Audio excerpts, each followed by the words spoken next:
আসসালামু আলাইকুম দর্শক, আপনারা দেখছেন বিডিসি টিভি 12। যুদ্ধ বিধ্বস্ত গাজার ভবিষ্যৎ শাসন ব্যবস্থা নিয়ে মুখোমুখি যুক্তরাষ্ট্র ও রাশিয়া। গাজায় শান্তি ও স্থিতিশীলতা রক্ষার লক্ষ্যে আন্তর্জাতিক বাহিনী পাঠানোর যে প্রস্তাব যুক্তরাষ্ট্র নিরাপত্তা পরিষদের সামনে তুলেছে, তার শক্ত আপত্তি জানিয়েছে রাশিয়া, চীন এবং একাধিক আরব দেশ। এর ফলে ওয়াশিংটনের প্রস্তাবটি বাস্তবায়নের আগেই কার্যত ঝুলে গেছে। টিআরটি ওয়ার্ল্ড এর তথ্য অনুযায়ী যুক্তরাষ্ট্রের খসড়ার বিপরীতে রাশিয়া নিরাপত্তা পরিষদে একটি নতুন বিকল্প প্রস্তাব উত্থাপন করেছে। যুক্তরাষ্ট্রের সতর্কবার্তা। জাতিসংঘে যুক্তরাষ্ট্র মিশনের মুখপাত্র বলেন, এই প্রস্তাব নিয়ে বিভ্রান্তি সৃষ্টি হলে তা গাজার ফিলিস্তিনিদের জন্য ভয়াবহ পরিণতি ডেকে আনবে। এমন পরিস্থিতিতে যুদ্ধবিরতি ভেঙে যেতে পারে এবং ইসরায়েল নতুন হামলা শুরু করতে পারে।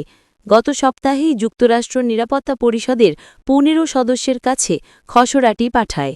ভাষা ও কাঠামো নিয়ে আলোচনা এখনও চলছে।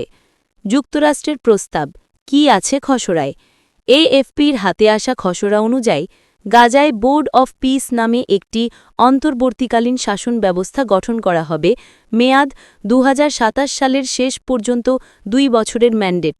এই পরিষদের চেয়ারম্যান হবেন ট্রাম্প। প্রস্তাবে আরও রয়েছে একটি ইন্টারন্যাশনাল স্টেবিলিটি ফোর্স গঠন করা হবে, যাদের দায়িত্ব থাকবে অরাষ্ট্রীয় সশস্ত্র গোষ্ঠীগুলোর অস্ত্র স্থায়ীভাবে নিষ্ক্রিয় করা, বেসামরিক নিরাপত্তা নিশ্চিত করা, মানবিক করিডোর নিরাপদ রাখা। রাশিয়ার পাল্টা নোট।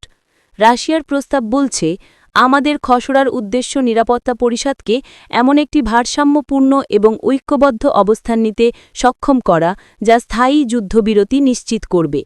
রাশিয়ার মতে, যুক্তরাষ্ট্রের পরিকল্পনা গাজায় নতুন উত্তেজনা তৈরি করতে পারে এবং স্থায়ী সমাধানের পথে বাধাও হতে পারে।